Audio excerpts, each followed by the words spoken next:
ability. That was an effort.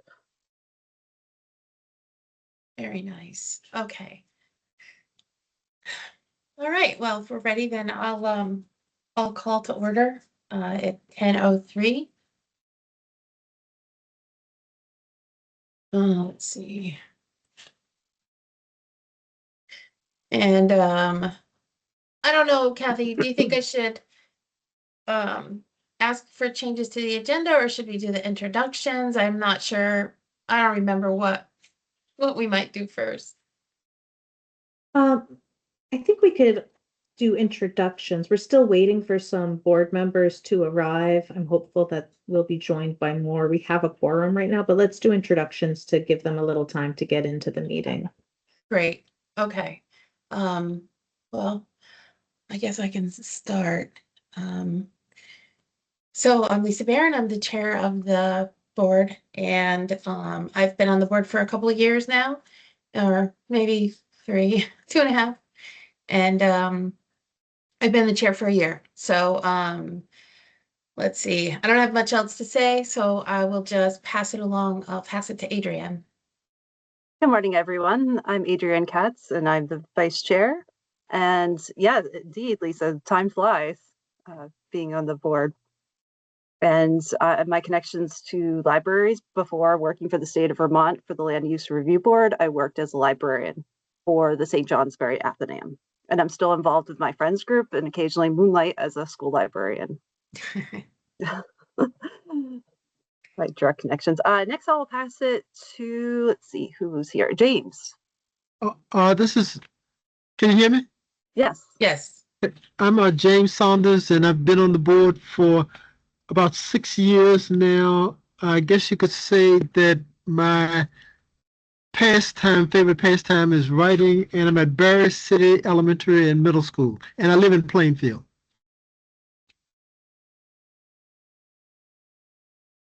And Rick, next.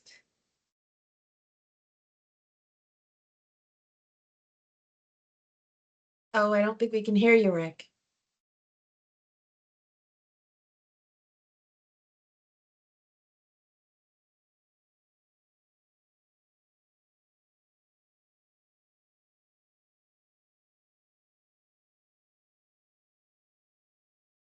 Nope. I'm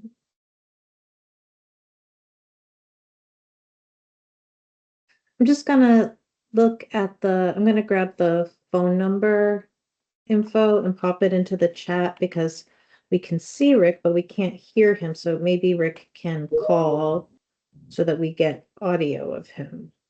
Thanks, Kathy.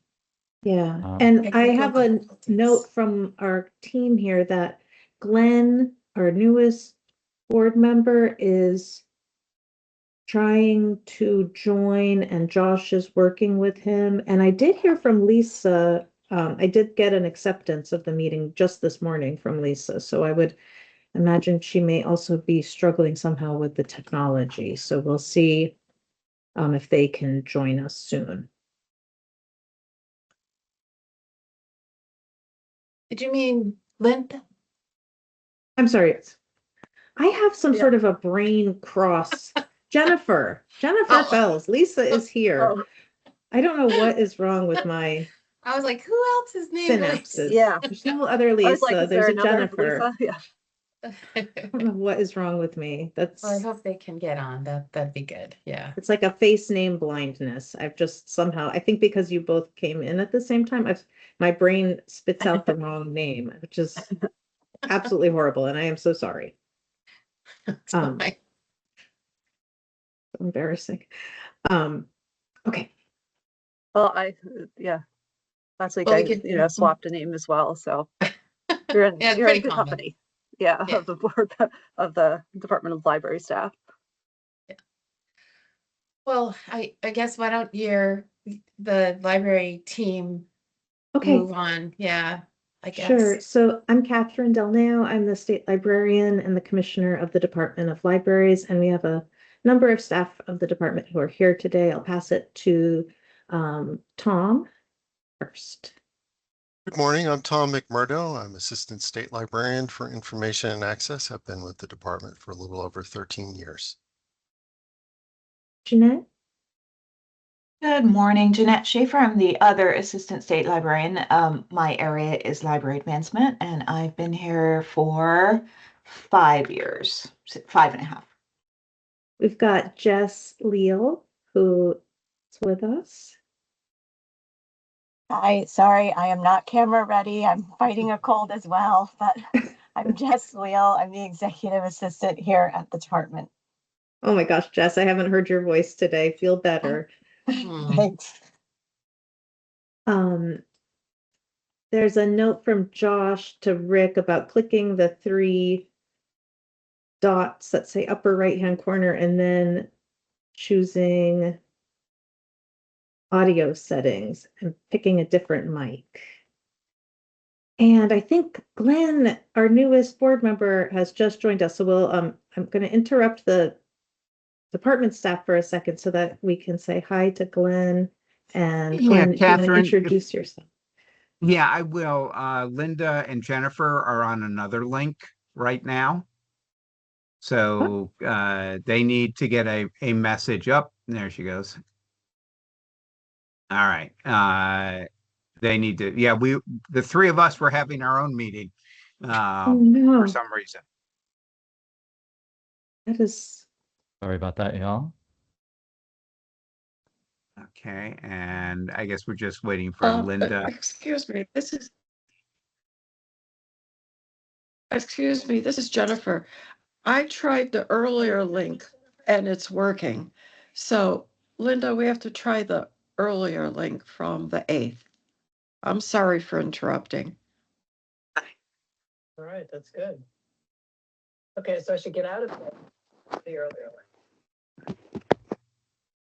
And based on this link confusion, I'm going to ask Josh if you can double check the link that's on the website to be sure that the link on the Board of Libraries agenda is the same, that we only have one link out there, because this is certainly confusing and I apologize to you all. I'm not sure what's gone wrong. We usually all get into the meetings more smoothly. Something seems to have happened. Let me check. I'll pop out for a second and pop back in. Hi, Linda. We were doing introductions. Would you like to? Sure, I was apparently in another meeting with Jennifer and Glenn briefly. Anyway, I'm Linda Sarnioki. I'm on the I live in Weston. I'm on the library board in Weston. Thanks. Okay, so now we're going to go back to department staff who are on the call. We've heard from Tom and Jeanette, and I'm going to call on Josh. Hi, everyone. I'm Josh Muse. I'm the consultant for library technology. Thanks, Josh. And now Karen. Good morning. My name is Karen Gravlin. I'm the director of the Able Library and consultant for inclusive services. And Jonathan.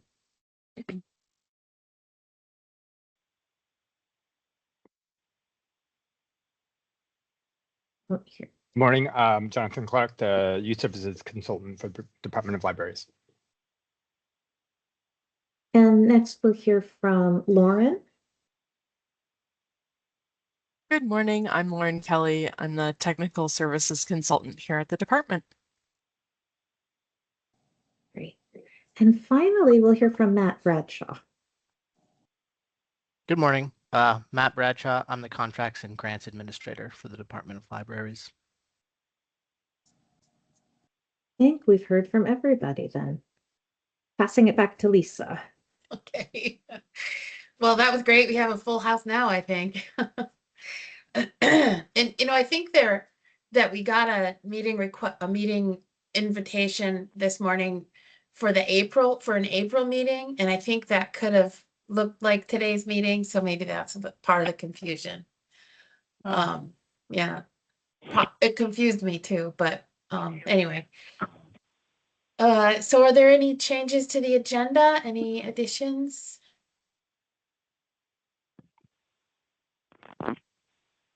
Okay. And yes, Rick? Not a change to the agenda, but I'm wondering if you can now hear me. Yes, that's awesome. Okay, good. I'm hooked in through my phone. Okay, good. Thank you. I'm glad you're able to talk now. That's good. Yeah. Okay, any public comment? I don't even know if there's any members of the public on this call today. There's like so many. I'm not seeing anyone right now. Okay. I'm like, there's too many people for one screen. It's a busy group.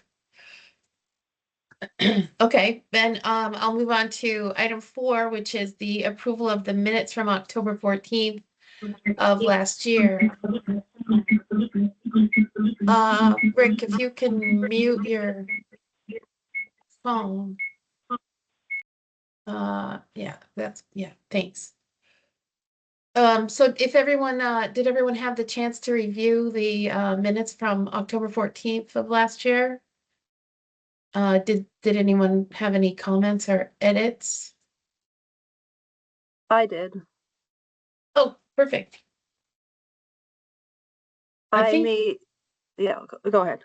I was gonna say, am I supposed to say, are they in the, I get a little confused about the order of the, do we have a motion and then we have a discussion and then we vote? So I'll start with the motion then. Do we have a motion to approve the minutes from October 14th? So moved. Linda? Okay, and a second? I thought Broderick had a hand Rick, raised. yep, okay. All right, so now, Adrian, any discussion? So the part where there was the regional plans, I might need some guidance how to make these edits. I gave an overview of the regional planning processes out of Act 181 that are being conducted by the Land Use Review Board for the Board of Libraries members and for the Department of Libraries awareness, how libraries were addressed, and also it was an information source for the department. And I also that there was more robust discussion. There were 4 people that contributed.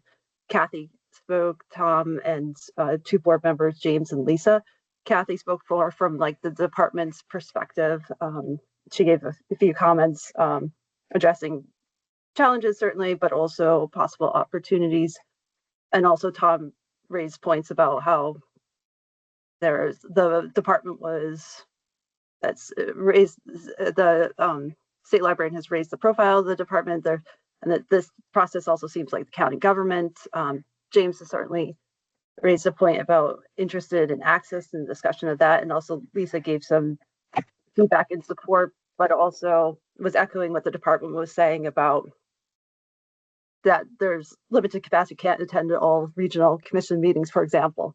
But in any case, I was more bringing this to the department and to the board members for awareness and for their information, and that also is providing guidance, or that would be helpful to share links. So there was a discussion about either putting some of the links to how to access these materials in the meeting minutes or to be sending a separate email. And I was doing that for the board members than it was for the department, which is what is reflected in the meeting minutes. And, oh, okay. So I see that Rick has a comment that he's bringing up a side note, explaining difficulties this morning with access.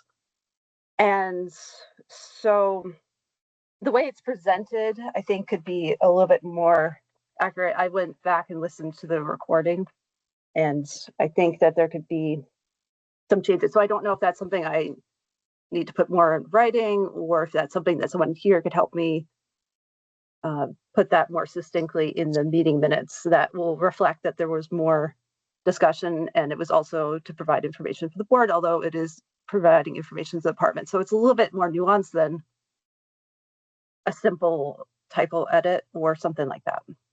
So I will need more guidance, because the way it's reflected, it's like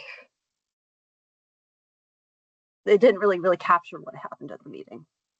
And I think that it could be a little bit tweaked a little bit to give a sense that there was more to it.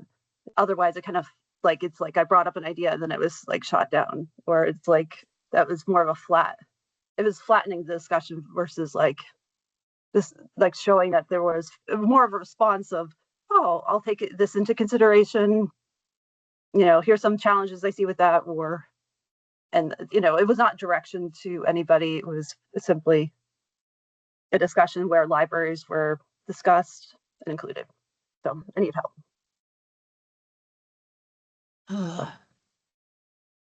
Yeah, I mean, I think there wasn't very much mentioned in that section. I don't know what our intent is of how much detail, we want to put in the minutes themselves. But maybe Kathy could speak to that. Or maybe we can, I don't know. I don't know if you have suggestions, Kathy. Well, we wait, I'm hearing myself twice. We're having we have all these technology gremlins today. It's like the beginning of the pandemic. They come through the courier. Yeah, watch out for that. One recommendation, well, in order to change the minutes, we do need some specific text. Looking on page 3 of the minutes, I did ask for more information for the department, so I would like to leave that in, but I would like to clean up the first sentence at the top of page 3. So I would recommend the board consider that sentence read, State Librarian Del Nao asked Adrian Katz to share information mentioned during the meeting via email so the department can learn more about the topic. There was a need on our end, and I think that it's possible that the minutes reflect that information need, because this was a kind of new topic of conversation for us. So I apologize if the minutes didn't accurately reflect the board's perception of it. This is one of the challenges of, I think, the department thinking about, okay, what are our takeaways? So as board members, I would look to you to share other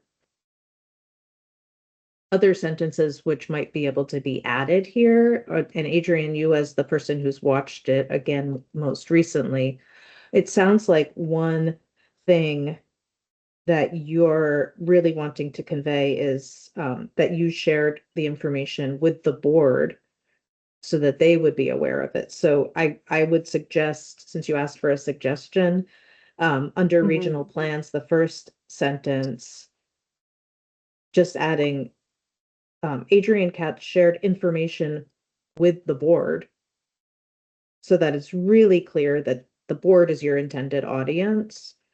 And the department was also, yeah. Yeah, because we're kind of tangential, but you were bringing this to the board's awareness. Yeah. So maybe for the board's awareness, shared information for the board's awareness about Act 181. And you had, when you just spoke, you mentioned a couple of things. So in the first sentence, are there more clauses you'd like to add, Adrian? You shared, so the information that you shared included information about the regional planning process. And what else would you like to see captured here? I was bringing up that libraries were addressed, that they were discussed and included in these plans. It's not really, I mean, there is, I see here the sentence says collaboration between public libraries and the commission. That certainly was another element of, like, libraries could be a site where these plans could be brought forth to the public, for example. We did discuss that, but it was also that how in these documents libraries are being discussed, for example, deferred maintenance, or it was that they were included, and also it's an information source. How does libraries see themselves, or how communities see themselves? or that the department could see how their work is being discussed and used. For example, I mentioned statistics. I'm very sensitive to what Lisa was saying about like the high level summary and not giving too much detail, but there might be a way to succinctly write a couple sentences that would more accurately sum up. There was a discussion that the department was giving some feedback to what was being said, Tom, McMurdo, and you, Kathy, as well as there was a question from James, and there was also some thoughts from Lisa. Lisa spoke up twice. So it was more of, there were a lot of points that were discussed, and it wasn't just simply that, oh, the department can't do this right at this time. I think that jump makes it look, doesn't quite accurately reflect. Maybe it would be best if I summarize and represent it to the board, and I can work with the department on this too. Sure. I So think we maybe can look at your also, transcripts or something we could like that. also flesh it out during the meeting so that we don't have the minutes languishing for a while. I'd wanted to suggest a revision to the first sentence to separate the first and second clauses. So, and include what you just shared. So if we, a suggestion I put in the chat is to revise this first sentence as follows. Adrian Katz shared information for the board's awareness about Act 181, including the regional planning process and the inclusion of public libraries in these plans. And then the second sentence could say, Adrian Katz suggested that, and then that collaboration, and continue that sentence. And then we can add a sentence about each of the other people who spoke. That sounds more accurate. Yeah, thank you. And I also see that Linda has her hand raised. If you had something to add, that would be welcome. I don't know if it would You're be usually welcome, pretty good but at this. Yeah. I just think, Kathy, I don't think it's necessarily an issue if the minutes languish for a while, rather than spend a lot of time here trying to wordsmith this section. I would suggest we change the first sentence, Kathy, as you suggested, and then Adrian, I like your suggestion of just sort of drafting, what you see as either you or the department draft what you see as important additional information without getting too specific. And then we can look summary. Yeah, exactly, and then we can, and then not the weeds.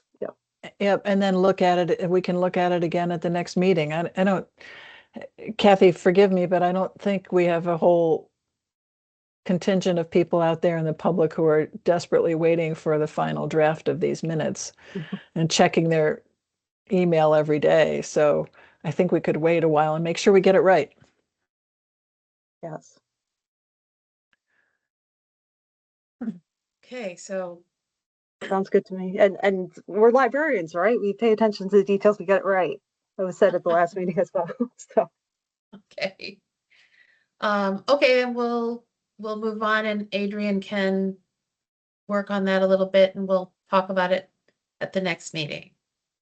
Thank you so very much. Right. Thank you. All right. So I think, Lisa, I think we have to dispose of the motion because we do have a motion on the floor. Yeah, I was just thinking about that. I'm not sure exactly what the process is. I think we defeat the motion for now, vote against it, and then the minutes will just reflect that we will return to the draft in our next meeting. Is that, Kathy, does that make sense?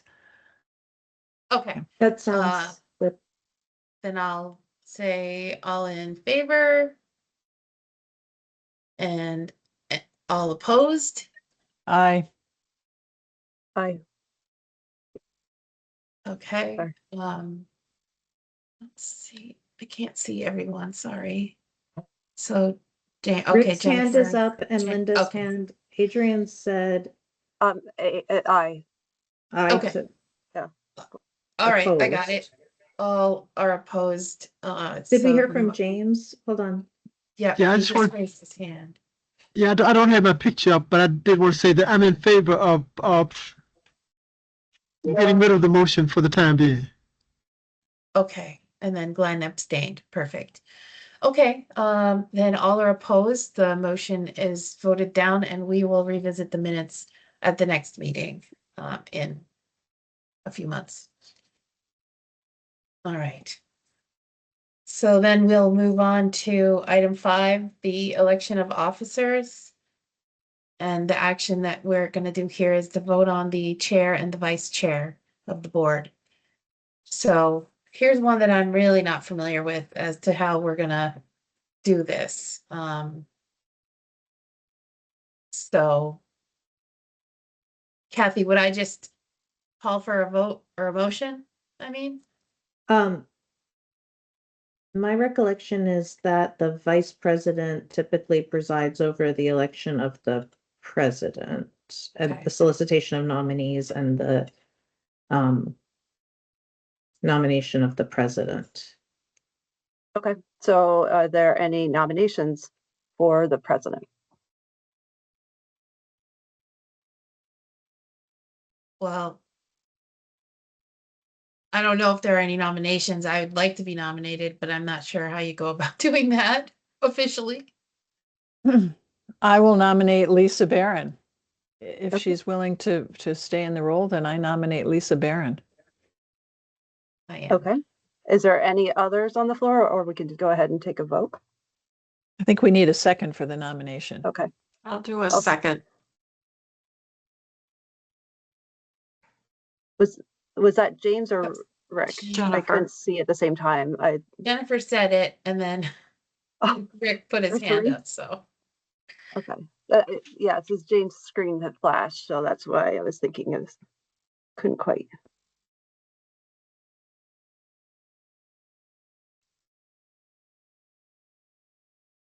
Okay. And are there any other nominations on the floor?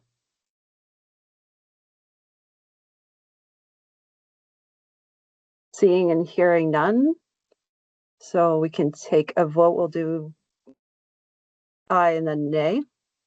So all those in favor say A or raise your hand.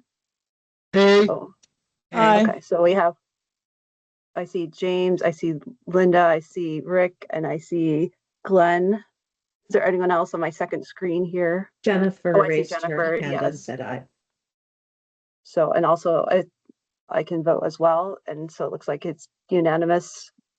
The motion carries. I didn't see any nays. Okay, so then I will do the same thing with you, with the vice chair role. Do you have any nominations for the vice chair? I nominate Adrian Katz. Okay. Okay. If I there second. is- I second. James seconded, okay. And are there any other nominations for vice chair? Excuse me. Okay.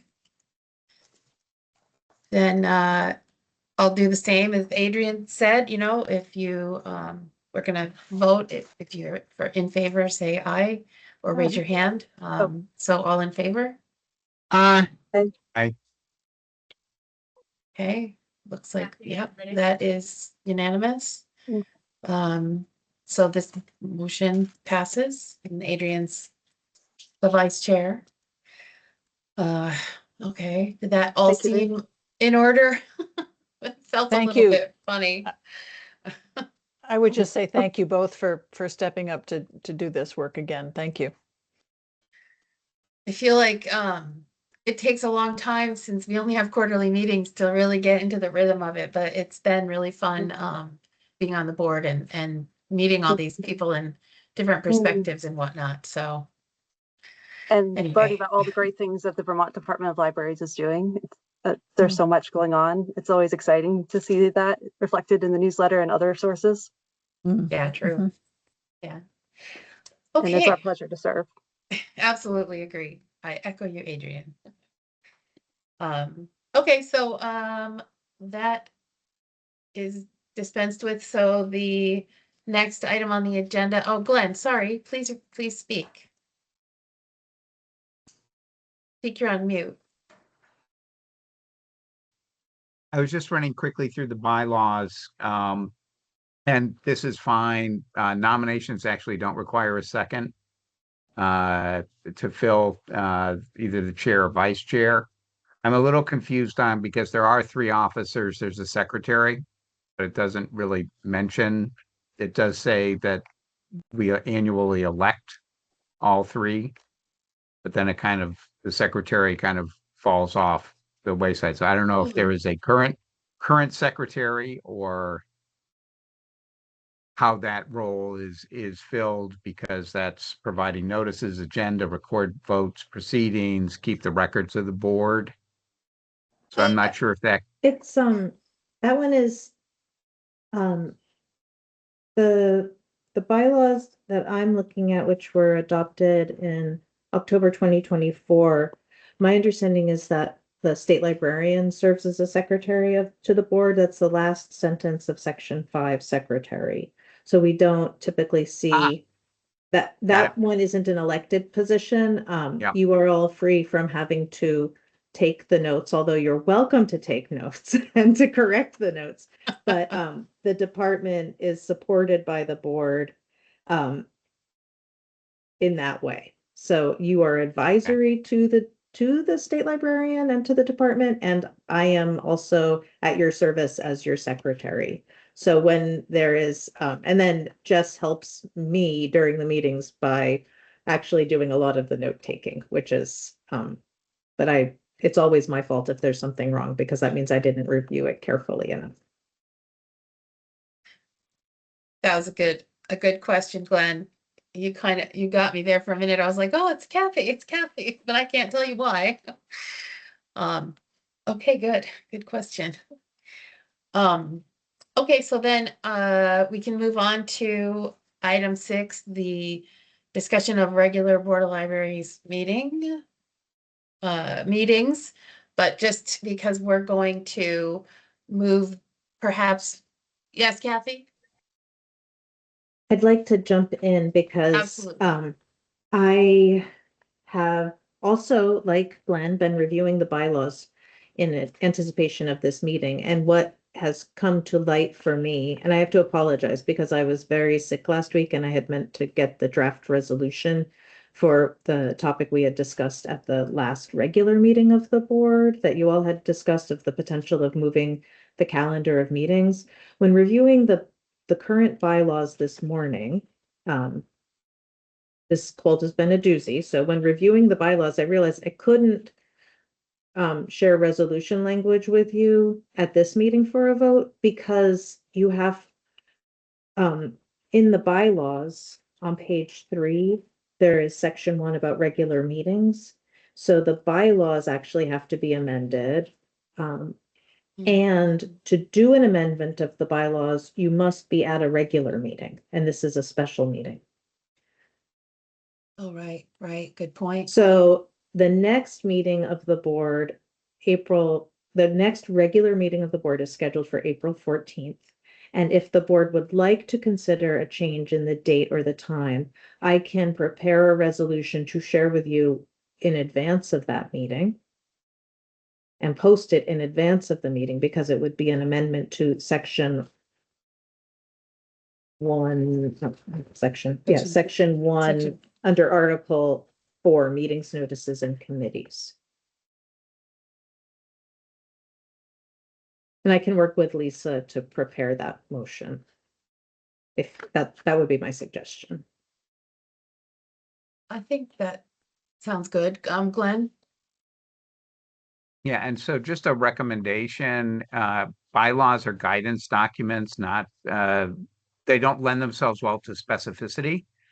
So I would suggest that we don't, if we're going to create an amendment, we don't do it to such a specific way that doesn't allow for flexibility in annual planning.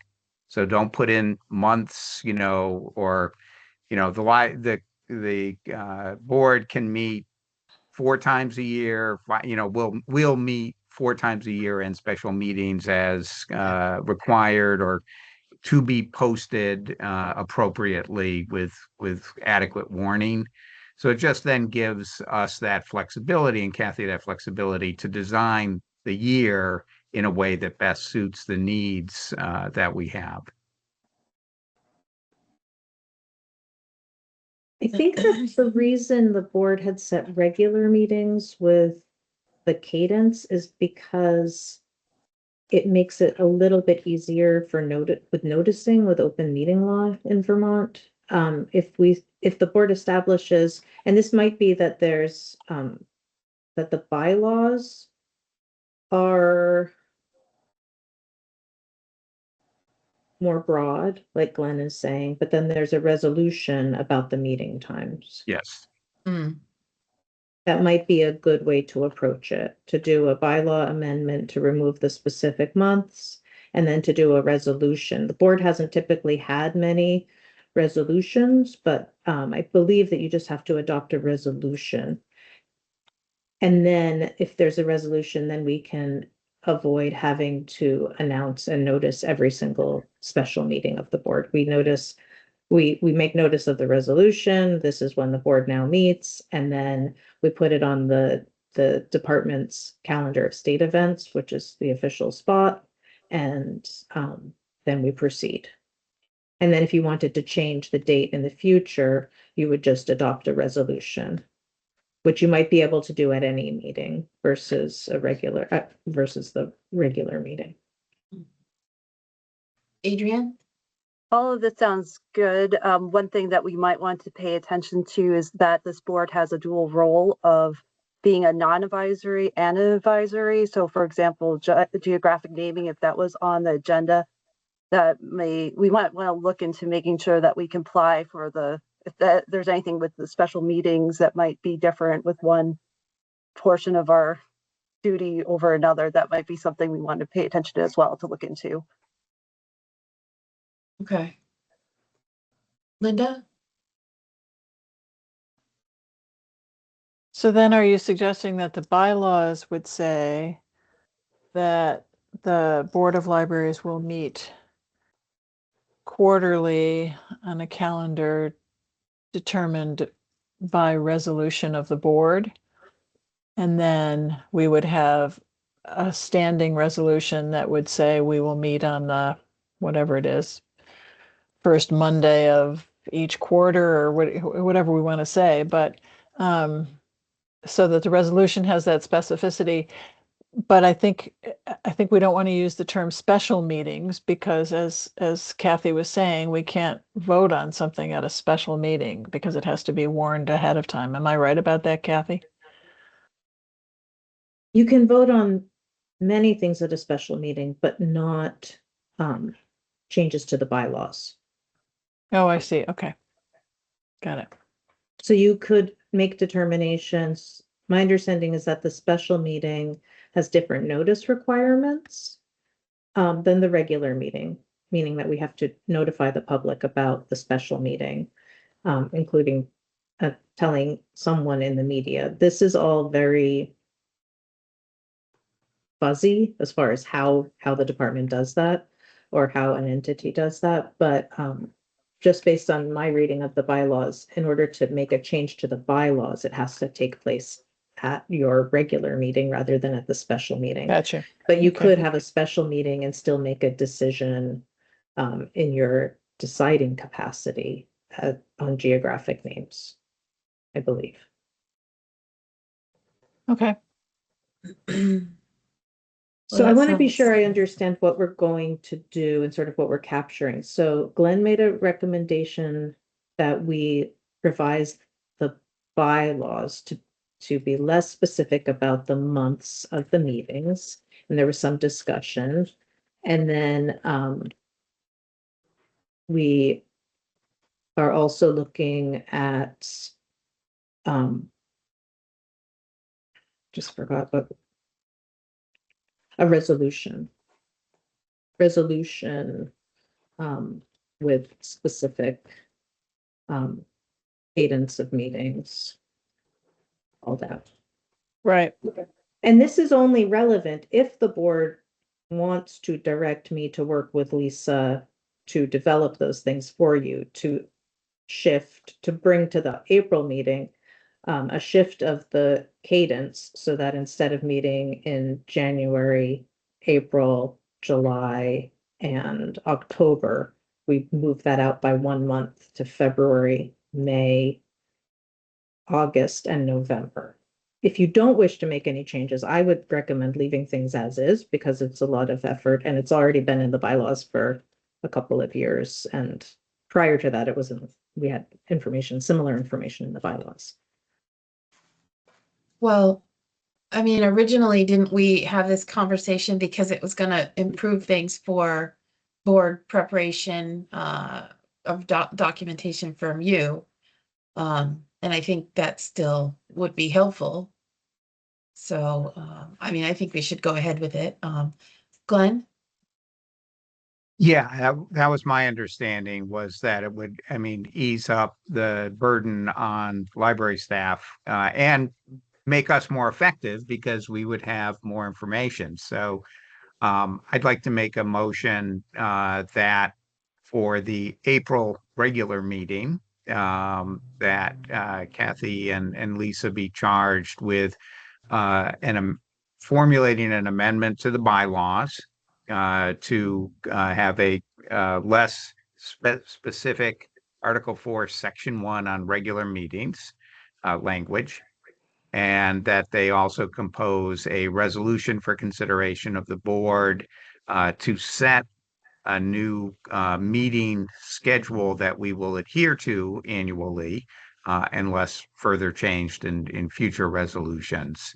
And that those both be posted with the meeting, on the website with the meeting notes and so forth, so we can actually act on them in April. Oh, I think that sounds good. Okay, Rick seconded that. So, all in favor? Aye. Okay. Aye. Yeah, okay, great. So is there any discussion about that? I think it's wonderful to have that discussion because to Glenn's point of having information to review allows for the board members to thoroughly look through things and things that are coming closer to the meeting. Could lead to rushing through the materials or having more off the cuff discussions. And so if at all possible, having information ahead of time to review, that's very helpful. So thank you for raising that important point, Glenn. Yeah, good call out, Adrian. Yeah, anybody else? Okay, motion passes. I did it backwards, so but that's good. I mean, I think that was a good motion, Glenn. I think we're it'll be good for us to move the meetings. I think that will be really helpful for the whole team at the department and again, keep us more prepared or help us to be more prepared. So, okay. Let's see here. So we're way ahead of time, but we're at the state librarian's report now. So Kathy, I'll turn it over to you. Thank you so much. I want to thank you all for asking us to develop the language for the April meeting. And I appreciate the board's consideration of the many reports and deadlines we have, particularly at mid-year and year-end with financial reporting and grant reporting. It was hard to imagine how we would have gotten everything done at the end of December and beginning of January, and also had the meeting, since we do have additional reporting right now with our capital projects. So I wanted to make a note. You may have seen that we didn't put up a PDF of the agenda, and we didn't put a PDF of the state librarian's report, but instead we put just a web page. That is because we are moving toward a new world in which we have a more accessible website. And so we realized if we put up a PDF this month, we would just have to make it an accessible PDF or do something else with it next month to keep it on the website. There is a federal change in accessibility of websites, and I bring that up on the second page of the report that I shared with you. And in our team, we have a number of folks who are working toward improving the accessibility of the department's website. And so we're all just very aware right now that if we want things to be in order by that April 2026 deadline, we have a lot of work to do, and people have been busily working behind the scenes, reviewing the content of their various subject pages and seeing, do we really need this information? Is it still relevant? And then if we do need it, how will we present it? So converting files from the old PDF into a more accessible PDF. And that process takes quite a lot of time. So that is something that we have been really kind of digging in and working on. My understanding is that the team feels we'll be ready for this change. I feel nervous about it, to be honest. It's like until it happens, we don't know what it will really be like. But so that was just something. We always have our ongoing work, and then there's sort of the special additive activity that we sometimes are called on to do. I shared the report in advance. I was able to get it out to you last week, so I don't want to bore you, but I would rather ask you what you would like me to speak more about, or what you might have questions about, or you want to delve into or dig into a little bit deeper. The report includes information about the budget. It also includes something I really want to call out. Kudos to Jeanette Schaefer and the whole team that supported her work with the state program report, which is a report we give to our federal funders, the Institute of Museum and Library Services, every year. So Jeanette has, it seems to become easier and easier for her to pull this material together as she gets more experience. And as Jess and Tom and Jeanette and I work together more and more on invoicing and coding and really understanding how the budget, the federal and the general fund budgets interplay with one another. So I feel like for Jeanette, we've seen, I mean, it's always stressful to pull together a report on $1.24 million, but she's able to do it really gracefully now. And so it would be, I would love to just say thank you to Jeanette. And if you all have questions for her about that report, I know she'd be happy to answer them.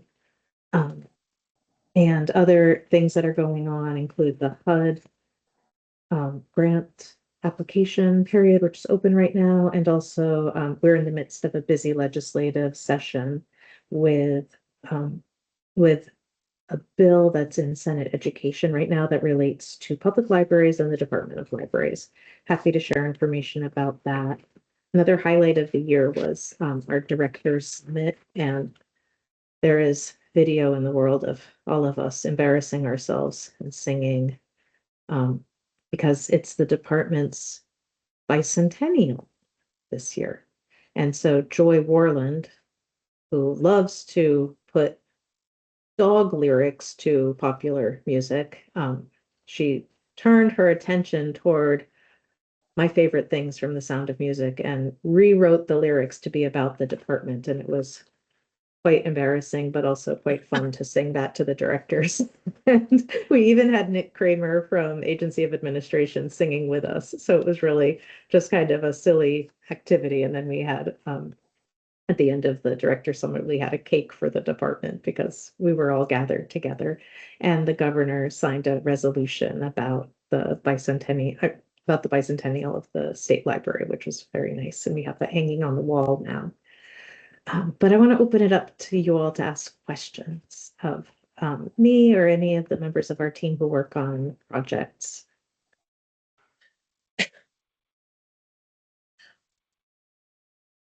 Oh, Linda. So I have a question. It looks like you got what you asked for in terms of a budget, with a slight increase, 1.3% or something like that. I can't remember. I'm curious as to whether that that pleases you, whether you're disappointed because some things got cut, or I know that costs have gone up everywhere. So have there been major cuts that you had to make as a Department of Libraries in order to meet that budget? That's a great question, Linda. I am pleased because when the governor says 3%, we try valiantly to meet the 3%.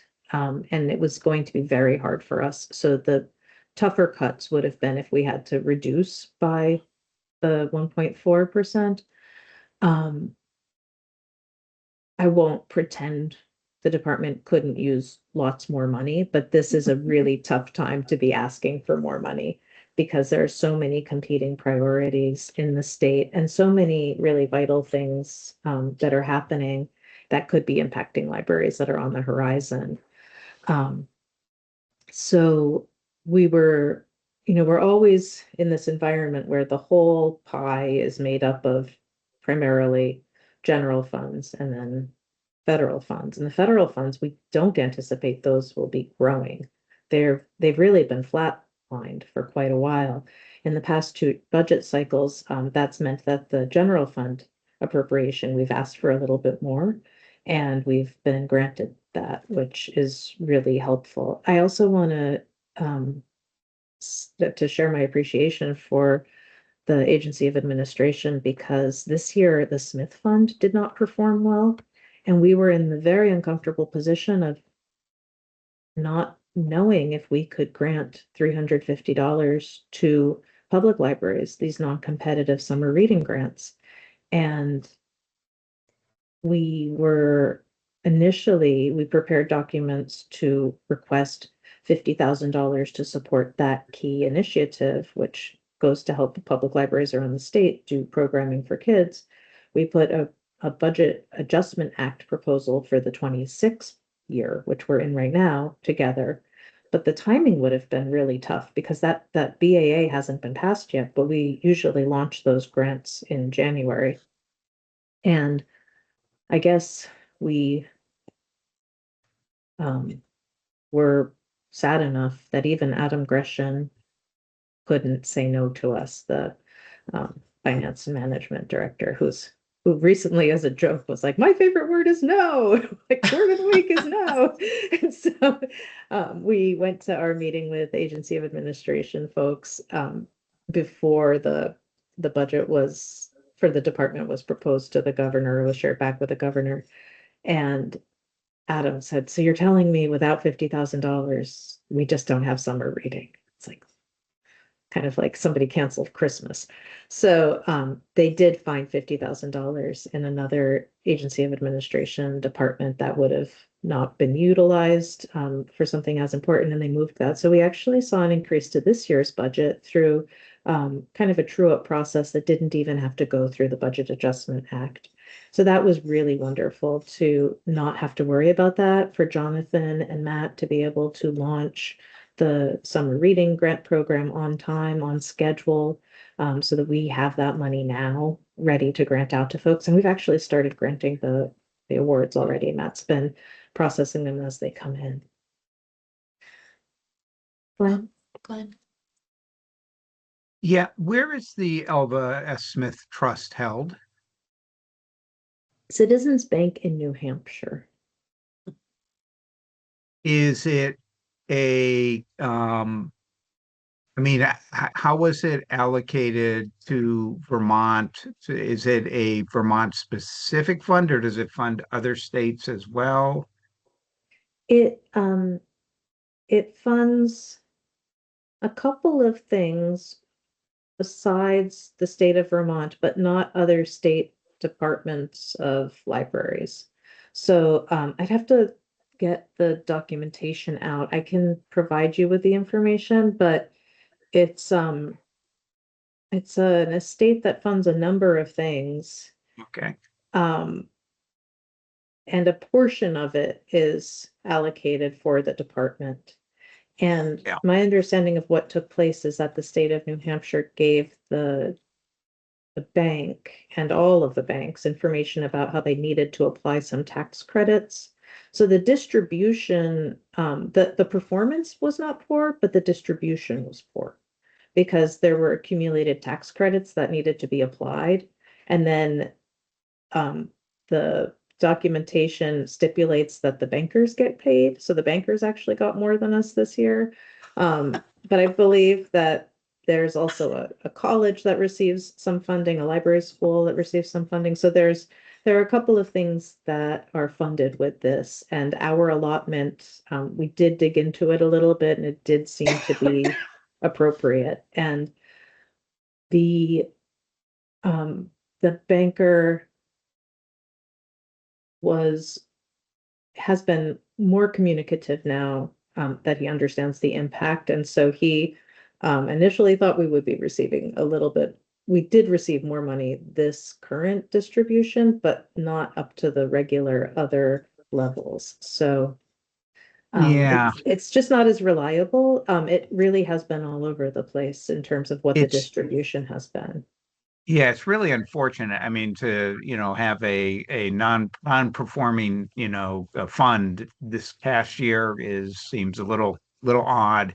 And bank held trusts are really problematic. I'm really surprised it didn't go to the New Hampshire Charitable Trust, which is the equivalent to Yeah. the Vermont Community Yep. Foundation.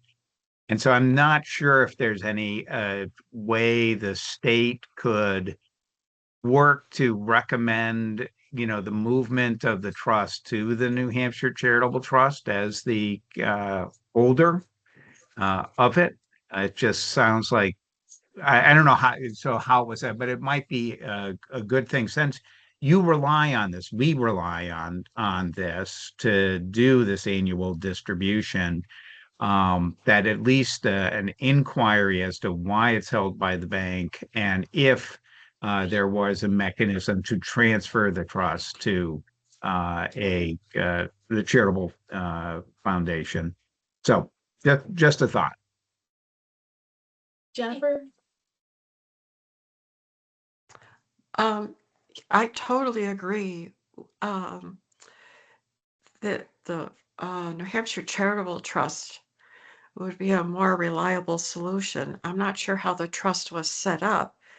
It might have been specified that it be held by this institution. I am not aware of any of the details, but there should be some look at the trust and that the Department of Libraries it's effective and that things are done correctly where the funds are going.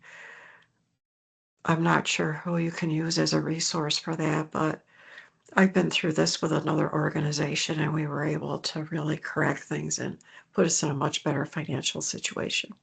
Thank you. Thank you for those suggestions. I'll look at it closely and see if there is any ability to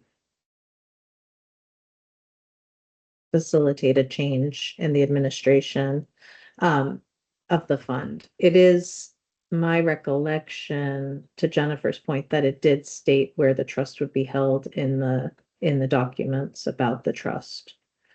But it does seem like the fund performed well. It's just that with the application of the tax credits being so different, that impacted the distributions. And the bank has said that it should not impact the distributions next year. But I was a little bit surprised that the bankers' fees exceeded, they were about double what the distribution to the intended recipients would be.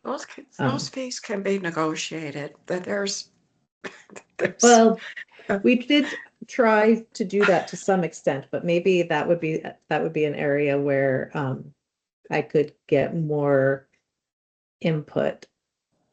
And I appreciate those of you who have shared your comments today. That gives me some avenues to explore with our legal counsel and agency of administration. I think everyone has been sort of surprised by the poor performance or the poor yield to the department, not the poor performance.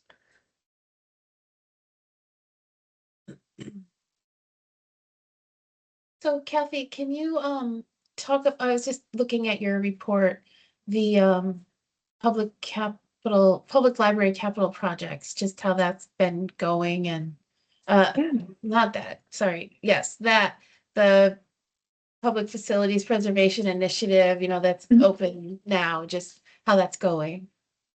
Yeah, so we really have learned a lot as a department by first awarding the Treasury Capital Projects Fund and then kind of learning from that experience as we developed the second capital project application and the process. One of the things that we learned is that libraries needed more time to engage with the application, and that for people in the municipal level, we thought, well, we've been talking about this, with Treasury, we thought we've been talking about this for, 6 months before we actually launched it. But for a lot of the municipal staff, they sort of became aware of it only at the point where there was the webinar. So they felt like a month wasn't enough time to apply it in the last go round. So this time with the HUD applications, which are applications for $10 million in funding which is administered from HUD, and it's the U.S. Department of Housing and Urban Development Public Facilities Preservation Initiative. What we've focused on is giving people a really ample time frame to do the application. So the application opened on the 3rd of December in 2025 and will close on the 31st of March at 11:59 in 2026. So we've got multiple months for people to engage. We also have learned that we really want everybody to have the full FAQ and so what we did is we had a question and answer period. So people began asking questions of the department, and we updated the FAQ and posted the answers online and then referred the respondents to the FAQ. So everybody was seeing the same information at the same time. And I think that that's really a process improvement. And I want to say a big thank you to Tom McMurdo, who jumped in to help with handling the FAQ, and to Lauren Kelly, who the FAQ became very unwieldy very, very quickly. And then I thought to myself one day when I was walking through the building, wait a minute, Lauren is a cataloger. She can classify and group these questions together, and she can say which questions hang together and where this would best fit. And so Lauren did a great job of integrating the initial webinar launch questions, and we had an open office hours day where we just took some questions at the end of the question and answer period. So really getting all of those questions into categories. So we have an extensive FAQ that has been finalized, and it is online. It was finalized on the 6th of February, and now people just are working on their applications. And of course, I don't even know who's applied yet, but I think we have some applications in process. I'm really kind of keeping it in a black box at this point. But if people have questions, we're just referring them to the FAQ. We really made a point of not answering specific questions as far as eligibility went, trying to give people all the same fair information. I think it's the middle child in me that really wants to be sure that we are very careful with fairness. And so we'll see how many applications we get. We had about 90, I think we had about 95 people come to the initial application launch, which was a really large number of libraries were represented. So we're very hopeful that we'll have some funding going out to libraries in every one of our counties by the end of this second grant opportunity. And the grants are different than the Treasury grants. So We're anticipating that we're going to award $50,000 to $400,000 to each recipient. We are keeping the grant amount smaller in part because we know that a lot of libraries have needs and we want to spread the money broadly, and also because the reporting is a little bit easier for libraries if you keep the award amount slightly lower. If you award over 50,000, you get, I'm sorry, over 500,000, you get into a different reporting threshold. But these are really geared toward maintenance and repair of existing buildings. So while the Treasury grants, you'll see that, you know, a library moved or a new library was built or a library was expanded. Those activities are not eligible for this grant. This grant is really focused on the building that the community has already and maintaining it and kind of deferred maintenance and existing emergency maintenance needs so that the library can continue to operate. So we're pretty excited. We are hopeful that we'll make awards late spring, early summer. Great.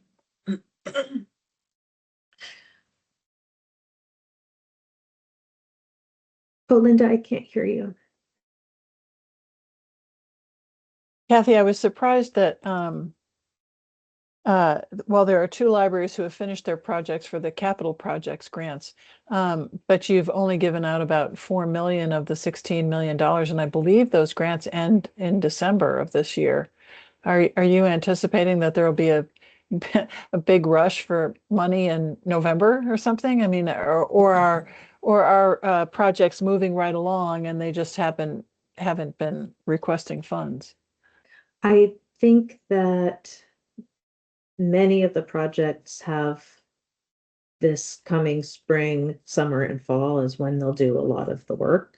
And so they are gearing up. For example, Grand Isle is finalizing their plans right now, so they'll be ready to actually execute and build the new building over the summer. So they are reporting that they are on track to finish on time. They're really kind of trying to, libraries that have gotten quotes and gotten bids have been reporting to us, and we've had quarterly meetings with everyone. So we're pretty confident that folks will finish on time. It's just that some of them were further along in the process. The ones that finished already were further along in the process. And then some libraries were still in the planning phase during the first year of the grant. Yeah, but I do expect a flurry, Linda, and I want to thank Matt and Jess who have jumped in to help Mark with processing payments. We really want every library to be giving us their invoices and supporting documents in a quick, timely way, and then we do all of the eligibility checks every single time that we issue an award to be sure they're still eligible to get money from us and that everything is corrected and we've got complete award files. What we didn't anticipate was that we, along with the Vermont Community Broadband Board, have the honor and pleasure of being selected for a state major audit. So in addition to, you know, the holiday season and the end of year reporting, just imagine that at probably the 11th of November, you find out, oh, guess what? You're the focus of a major audit. It's like, great, super. So we are down a person in the capital grants team position-wise, and Matt and Jess have jumped in, and that's why Tom and Jeanette have been jumping in to support the program too. So it's just been a big flurry of work. So, but everything seems to be moving along still. Which is good. Kathy and Linda, that I wanted to add that perhaps part of the planning process for libraries is, for example, the Grand Isle Library went through the Act 250 process, and so that was a threshold they needed to do to demonstrate all their site plans and other things and it also was tied to a municipal project, I believe, as well. So there might be other factors that are behind the scenes but hopefully everyone, yeah, it's still on track and we'll get the money that, that'll be great. Yeah, there's with the HUD grants, the 10 million grant opportunity that is open to folks right now. What's the way that we've constructed that program and the application, libraries can apply for simpler projects or more complex projects. And the simpler projects are likely to have less of an environmental review process. They'll still have an environmental review process and they'll still need to do any Act 250 or any other permitting. But when you don't allow the building to expand, that really limits the types of permits you need. And that was one of the reasons that we went for that more kind of one-for-one replacement to encourage that, because we thought that would be easier for folks to get the money out the door, for us to get the money out the door to them, and also for them to complete the projects. I'm also, having been through some renovations where there are a lot of unanticipated costs afterward. When you expand your footprint considerably, now you also have more maintenance costs, day-to-day maintenance, but also long-term maintenance. And sometimes communities don't really anticipate that and plan for it. So with these, the Public Facilities Preservation Initiative, thinking about that in terms of these are communities that may not have had enough money to maintain their existing building. So if they grew their building, how will they possibly maintain an even bigger building? That's, I think, so that's something that we've been thinking about and really trying to get people to plan their spaces and plan for the future of their spaces wisely. Bigger is not always better. And for some of these are really geared towards small rural libraries. So that's why we took that different approach with the HUD funding. But the HUD program is super complex. So it did take us quite a while to get through the planning process and working with other colleagues in different parts of state government who administer those funds in part. Glenn? Yeah. First, I really appreciated the thoroughness and the breadth of the report. It was just so helpful for me as a first time, attendee now, just to have that breadth. A couple of questions. So one, just clarification on the website accessibility. Is that a requirement that is focused on state government offices, or does it extend out of state government to other federal fund recipients, like the university and so forth? And does it also trickle down to other subrecipients like public libraries?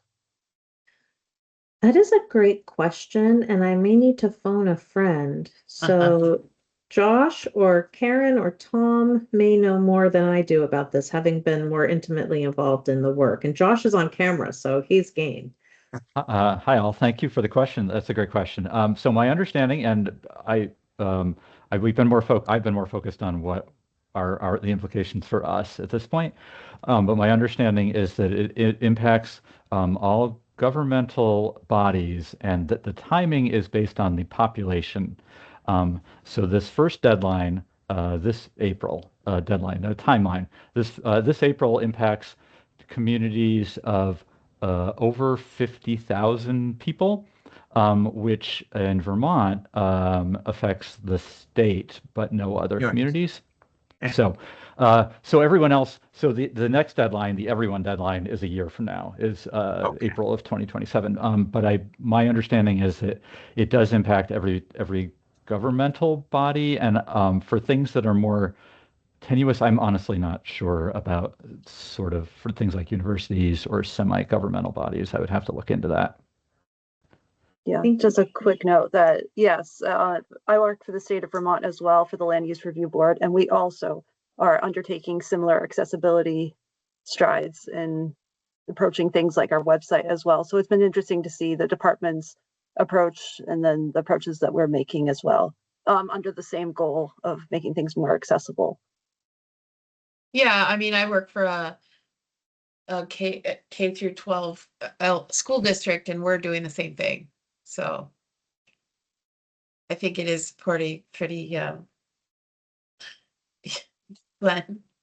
Yeah, so I'm curious as to particularly, it would seem to affect those public libraries which are municipal entities, not necessarily those which are private.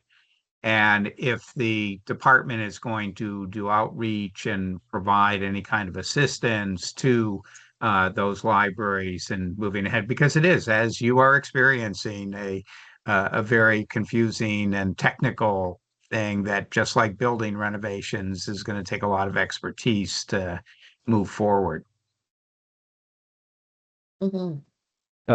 Yeah, to that point, Glenn, yes, absolutely. That's something that we're thinking about. We sort of we are lucky, unlike many states, where we can sort of do it in this phased process where we kind of figure everything out, and then in the coming year, we've told people that it's happening, but without a lot of explanation at this point. But we expect to be a lot more expert at it as this process continues to go, and then we'll definitely be sharing it with everybody else as they are going through the same process we did just a year later. Yeah, and we have Great. 2 consultants that I imagine this will, who will take the lead on that. And one is Josh as our technology consultant, and the other is Karen as our access services accessibility consultant. So I think it's really a good point. And feel like I'm always the slowest one to catch on to what's already in Josh's and the team's mind with technology. But it's great to hear that you've even started thinking about that, Josh. So thank you. Because I was writing on a sticky note. Remind people about this. What a great idea. And Kathy, could you talk a little bit more about S232? And Yeah. I mean, you kind of give it a pretty positive review in your note. Are there any I went and looked at the bill. Didn't seem like there were any real downsides to either the department or public libraries in general, and a lot of upsides. Um, it's a funny bill. I'm just pulling. I've got a binder for everything. Binders filled with things. So the bill as proposed is interesting. It's a response to the working group report, which you'll remember, for those of you who have looked at that report, it has a little bit of everything in the sphere of public libraries. So things that didn't make it into S220 but were still important. My understanding is that the Vermont Library Association and the senator who brought the bill worked to develop this.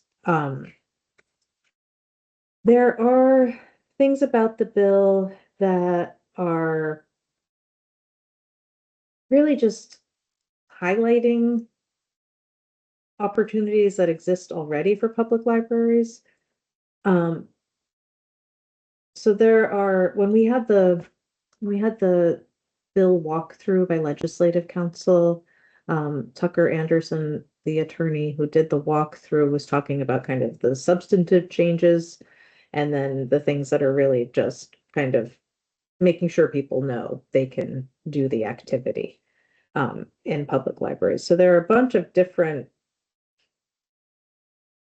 levels within the bill. So the first portion of the bill, and if somebody in our team can put the text to the bill as introduced into the chat, that would be helpful. The first big section would be to add a Vermont Libraries Day. That would not mean that anybody had to give their employees off from work, although I guess they could. I would doubt public libraries would want to be closed on Vermont Libraries Day. It wouldn't be a state holiday. It would be more like Green Up Day, just to highlight Vermont libraries. And the third Monday in October is the day that the Vermont Library Association suggested to Senator Hardy, is my understanding. Looks like there's the bill may have gotten, there it is. Thanks, Jeanette. There is on page 3 information about the Universal After School and Special Summer Fund. The change here is one of those areas where it may just be highlighting what public libraries can already do. There is cannabis sales tax money. It's already going to Agency of Education. It's already available for after school programming. and it's already available to municipalities and incorporated entities, I think. However, most public libraries don't engage and apply for that money. And our team still needs to understand better how they would do so, because a lot of the grant opportunities are geared toward after school programs, those specific certified programs that take place in school where kids get aftercare and have educational experiences. So we are planning to meet with colleagues from Agency of Education to get more clarity on what the existing ways that public libraries could apply for those funds are. And my sense is that Agency of Education might not appreciate having extra carve outs for public libraries. So this may be a point of difference. To me, the public libraries don't seem to know that the opportunity is there. So it's a good conversation starter, if nothing else. And when you look at the text at the top of page 4, it talks about the statewide summer reading program. I've regaled you all with our tale of woe with the Smith Fund. When you've got $8 million going toward education in summer months and none of that goes to summer reading at the library, that seems like maybe there's some way to effect a change there. Is this legislation the way to do it? I don't know. I didn't propose the bill, but this is an idea and again, conversation starter at the very least.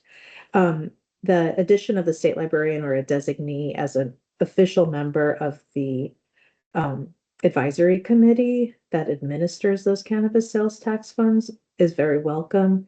I was invited to participate and Jeanette Schaefer's been attending those meetings. But it's really in a kind of tag along way. We don't have a vote or a voice on the committee, which it could be part of why that advisory group didn't really think about libraries. So perhaps just that element, getting us in the room as the grants for the next year are developed and having someone say, well, let's do a portion of this for public libraries so that you don't have to be a certified summer camp to get some of this money. The thing that's challenging is that if the public libraries need to apply for $350 from us and then do another application over here, they start having to do lots of applications and lots of different reporting and lots of different standards they're meeting. And so I suggested that perhaps they would want to just set some of this money to the side for the department to administer as part of our existing grant program for summer reading. But again, that's like asking somebody to set aside some of their Halloween candy for their sibling. Like, not really going to be that favorably looked upon, probably by Agency of Education. But the younger sibling can always ask, right? That's in the early education area, there would be, really just calling out public libraries as a community organization that could apply for those funds. To which the department responded, well, perhaps some specific engagement with public libraries and engagement of the department there as well. In the duties and functions of the department, the legislation talked about the collection of the state library, the collections of the department not being just physical. Right now, it's sort of implied that these are physical collections. There's not much mention of digital. And so the bill originally, as proposed, said digital or physical. I'm a big believer in the exclusive or and the inclusive and. This is where being a philosophy major as an undergrad is probably a strength and a weakness. But I think that it's best to say the collection may be composed of digital and physical materials, because that's less likely to be interpreted that, well, you can have digital materials and we'll toss out all those books, which I don't think any of us want to do with our historic materials.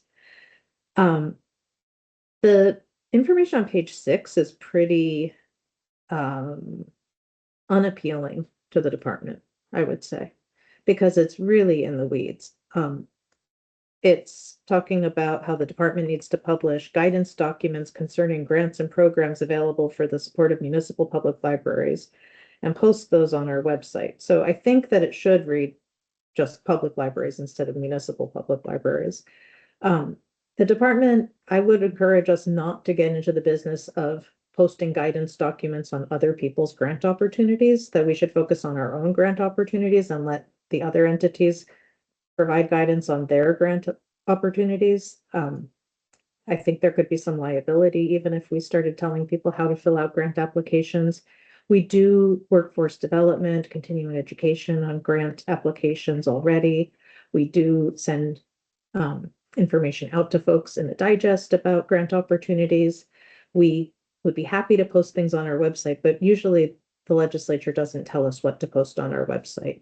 So this seems like it's a little too much in the details. This next part, section 7 on page 6, is really about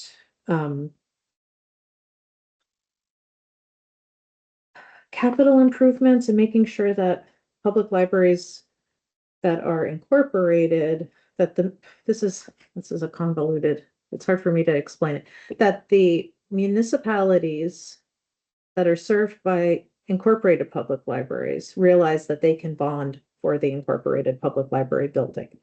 The case in point would be Middlebury can and did bond for the Ilsley renovation.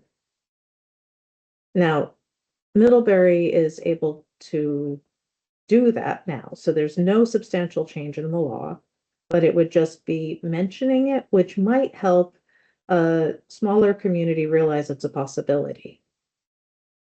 It wouldn't compel them, the municipality, to do the bonding. So you still could have a situation where you have an incorporated public library that doesn't have much support from the municipality. And now the incorporated public library says, well, you can bond for us. And the municipality says, no, thank you. So, it doesn't make the municipality do something, but it gives the community a little bit of a flag. This is possible.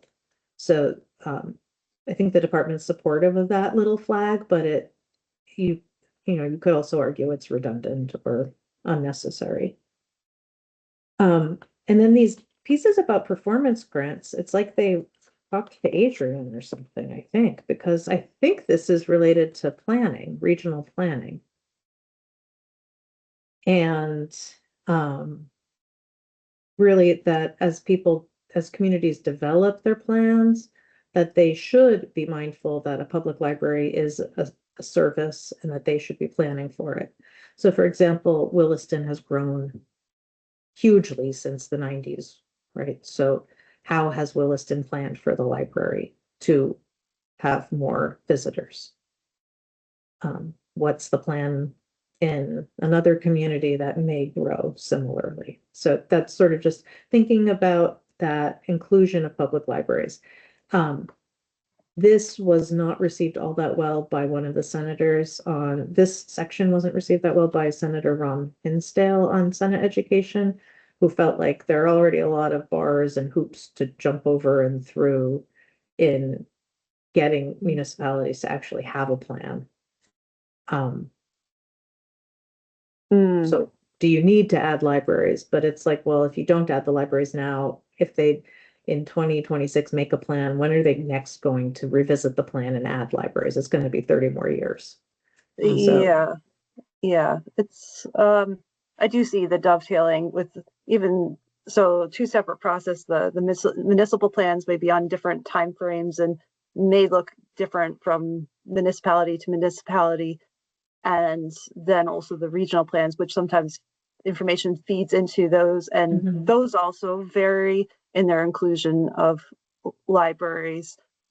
In Chittenden County's regional plan, they did not address Williston's plans for expansion specifically, for example, but other ones say the Addison County was saying that they helped with writing the grant for getting, I think, maintenance for a library building specifically. So there's varied. So this is very interesting, and I would like to look at it a little bit further, but I will tell you that some of this language, yeah, it's pretty much what I saw in, I think, Act 181, where it says like, update the municipal's plan, the utility and facility element. Yes, they do incorporate library facilities in that documents. And so this is directly coming from that. So that is important for other reasons like mapping, like where libraries are in the future land use maps, because it is a facility, or you can consider it as also a place maybe where people have heating and cooling.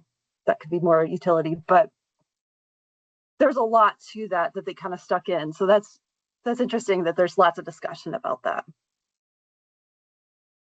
Yeah, it is interesting. And there is, I guess I should, trying to think how to phrase this.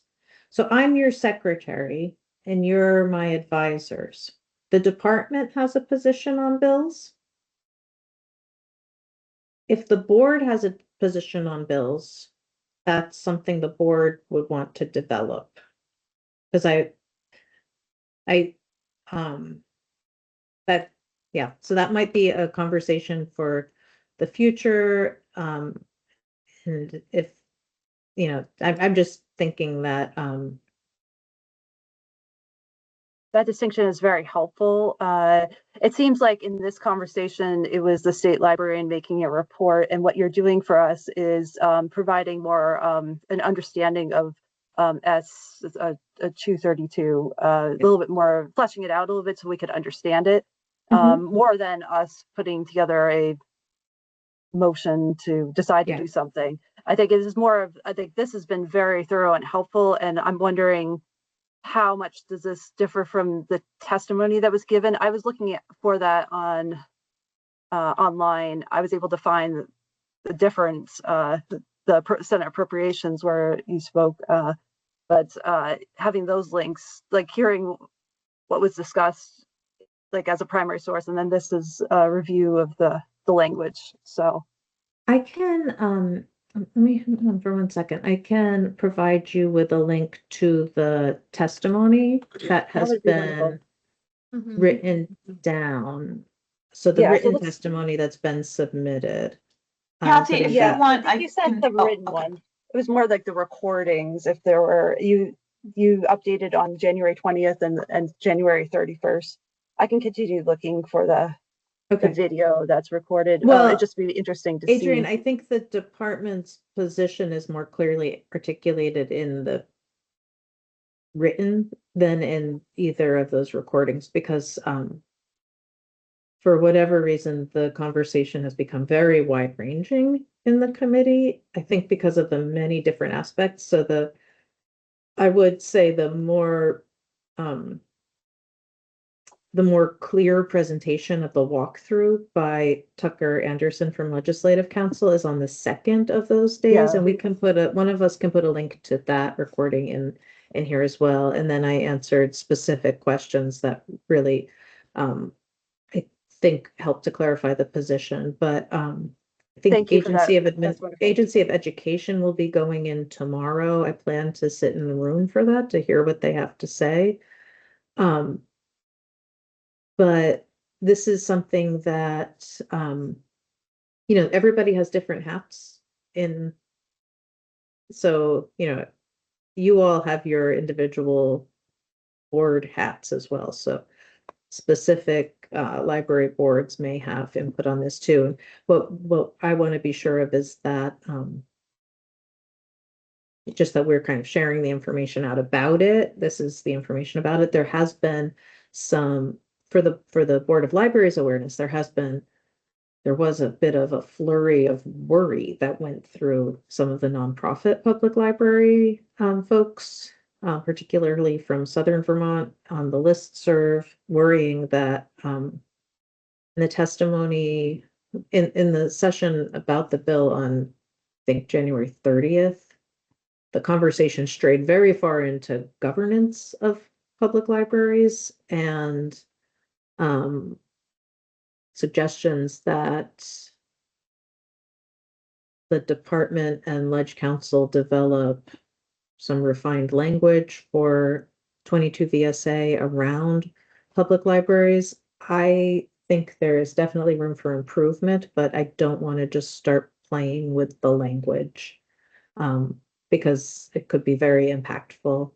And I'm reluctant to say this, but it's the type of thing, if somebody really wanted to look at that carefully, that might be a topic of a legislative report and a more focused inquiry before we start changing the language.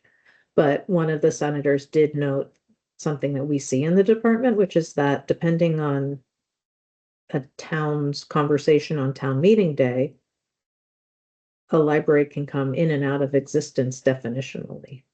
If a town didn't appropriate any money for their library, then there would be no public funds for the library, and then they wouldn't be defined as a public library until there was an appropriation, which is a little bit weird. And we do experience a lot of situations where the governance of public libraries in our state is less clear than in some other states. For example, in New York, a public library has a charter. They seem to have many fewer questions about, am I incorporated? Or are we incorporated? Are we municipal? Like, we have these existential go-rounds with some libraries in our state.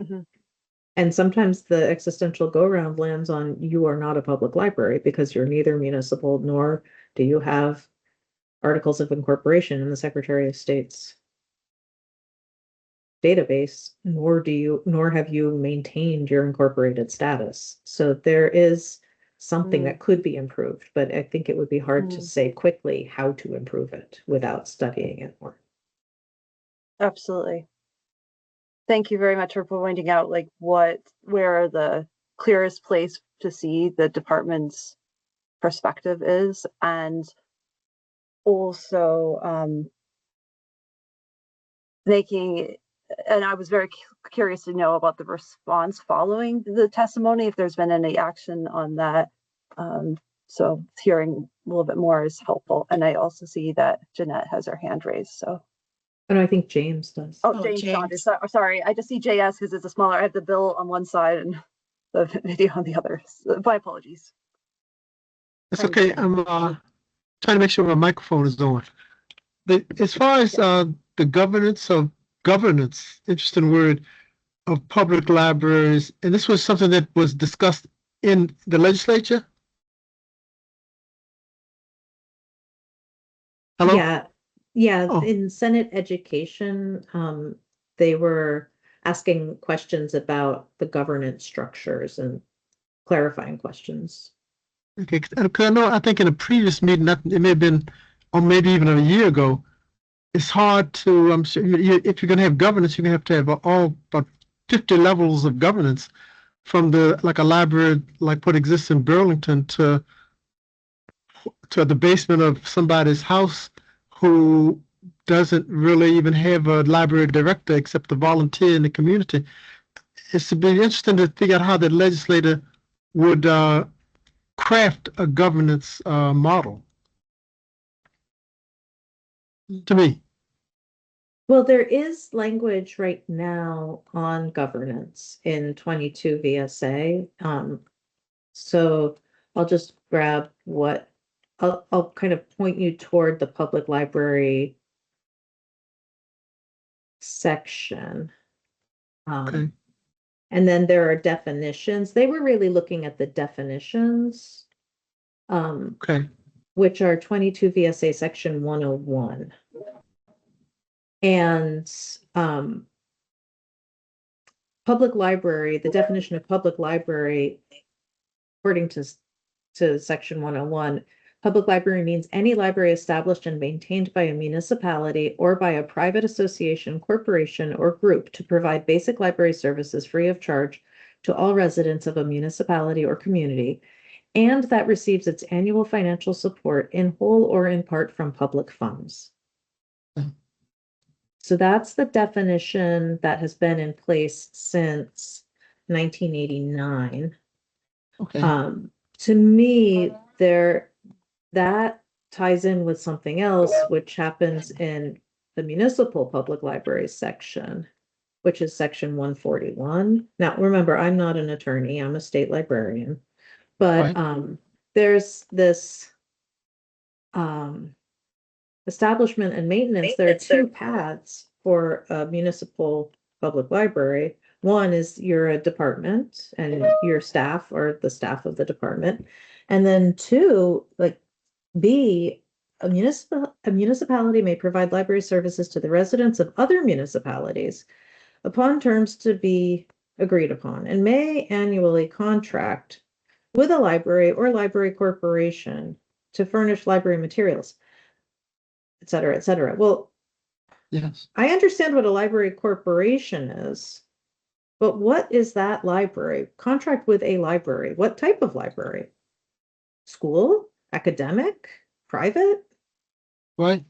Anarchist? What library? We do have the anarchist library here in Barry, which is why I made that joke. But how does that work? Like, this is not the most clear stuff, but you'd have to kind of go 2 levels into it. And that's why I would recommend, rather than that the department work on new language on our own quickly before crossover, that, if they wanted to have this looked at more, that would be like a report.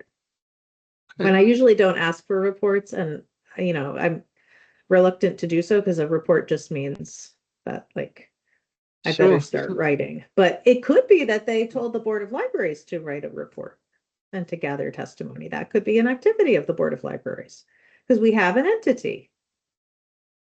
That'd be interesting. Because our position now is you, for example, as state librarian, and us as Board of Libraries is advisory, which to me strikes me as cuts against the grain a little bit of governing. Right. It's not the same relationship. You don't have the same relationship to me that most public library boards have to the library director, Right. Where they are, in most situations, a public library board is the kind of the boss, the supervisor of the library director, but not in all situations. I believe Glenn's experience in Fletcher Free is different from that because there's a charter in Burlington, with Fletcher Free Board being more advisory. Okay. I think Yeah, beginning to kind of, yes, but I'm sorry. No, that's fine. I mean, no, it's a good discussion. Yes, there are all kinds. It's very confusing in Burlington. We have trustees and we have counselors, and the counselors are appointed by the mayor and city council, but it's the mayor who hires, appoints the director of the library, not the board. So we don't do HR work as the library board, which is this blended weird thing because of our weird history and merging 2 libraries. So I think there is room for clarification that would be of value, so people can see whether or not they're whatever kind of entity they are. But I think it's a much longer term discussion that, as Kathy said, isn't appropriate to be solved here. Yeah. And I mostly wanted this read through. This has been very helpful, Kathy, because I think from my perspective, the board, may want to take up issues if you saw something incredibly egregious that was being asked, or incredibly beneficial, to either accentuate that or for the board to work out a position statement against something in it. But it sounds like this is very much in development, and maybe it should just be a richer discussion in April when this will probably be formulated more fully in terms of the next steps. Yeah, and it's a tricky thing because by April it will either have not made crossover or it might have already become a bill. So it could be that if you'd like to talk about it more, that you decide that you would like to have a meeting in March so that you can stay abreast of this particular bill if it's of interest to you. you're always welcome to add a special meeting. Well, then it may be appropriate to wait till crossover. And if it does crossover, it would be to warn a special meeting to just, again, get that update, understand where the bill stands, where the department stands on it at that time. Yeah, that makes sense. I mean, you know, depending on what it looks like, you know, Rick, I agree, it could look very different. The legislature's always making big changes.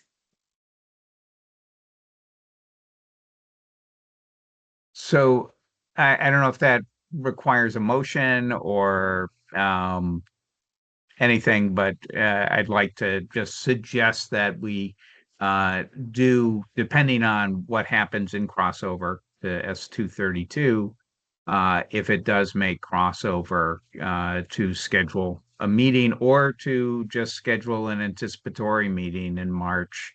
And we don't have to hold it if it doesn't make crossover.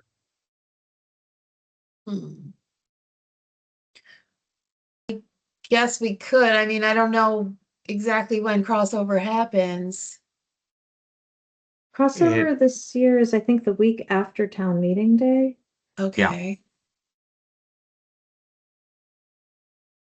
So, looking at the calendar, which someone should always double check when I look at a calendar, but probably so the week of town meeting day is the week that begins with Monday, the 2nd. The week after town meeting day is the 9th. So March 16th, the week of March 16th would be the 3rd week in March. If you'd like to do something on the 17th of March. We can all wear green. I think that could work for my schedule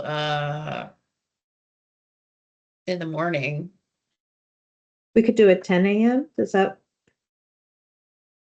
Yeah, I gotta be somewhere at 11:30, so I don't know. This wouldn't be a whole meeting, Yeah, so or I can take over if needed. that's but, right.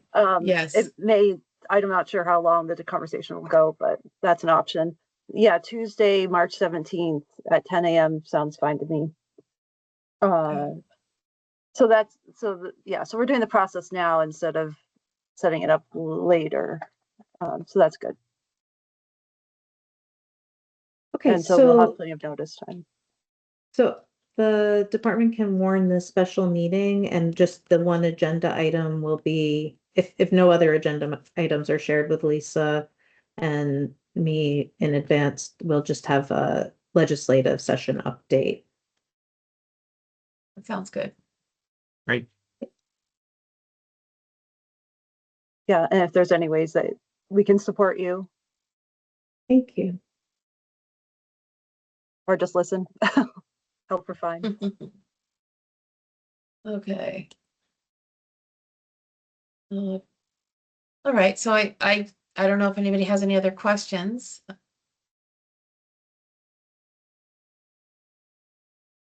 But if not, we can move on to the final agenda item, which is the adjournment. Okay. I always forget too, this one. Do we have to motion for it? I don't know. Isn't it a non-debatable motion? Non-debatable motion. I believe you can just adjourn. In my head at certain points. I believe you can just adjourn the meeting, Lisa. I thought so too. I get nervous though, you know, I'm like, oh, if we need a motion.